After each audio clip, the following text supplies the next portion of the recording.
মাস রোজা রাখার পর রোজার পূর্বে যেই আমার প্রতি গুনাহের মানসিকতা ছিল, আল্লাহর নির্দেশ পালন না করার মানসিকতা ছিল, আজকেও যদি সেই মানসিকতা থাকে তাহলে মনে করবেন আপনি তাকওয়া অর্জন করার জন্য 1 মাস যাবত উপবাস থাকছেন, 1 মাস যাবত আপনি ভোর রাত্রে উঠেছেন, আপনার চিকিৎসা হয়েছে, চিকিৎসা শুদ্ধ হয় নাই, কারণ আপনার তাকওয়া অর্জন হয়নি।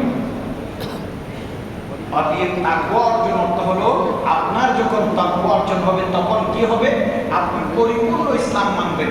আপনি যখন বিবাহ শাদী করতে যাবেন সেখানেও আপনার ইসলাম থাকবে, আপনি যখন ব্যবসা বাণিজ্য করতে যাবেন সেখানেও আপনার ইসলাম থাকবে, আপনি যখন কোনো লেনদেন করতে যাবেন সেখানেও আপনার ইসলাম থাকবে, আর আপনি যখন দ্বীনি কাজ করবেন সেখানেও সুন্নাত থাকবে।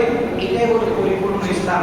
আল্লাহ পাক বলেন, আউযু বিল্লাহি মিনাশ শাইতানির রাজীম, বিসমিল্লাহির রহমানির রহিম, ইয়া আইয়ুহাল্লাযীনা আমানু দুখুলু ফিস-সিলমি কাফা। হে ইমানদারগণ, তোমরা পরিপূর্ণভাবে ইসলামের মধ্যে প্রবেশ করো। তাহলে কি হবে, আপনি যখন পরিপূর্ণভাবে তাকওয়া অর্জন করে ইসলামের মধ্যে প্রবেশ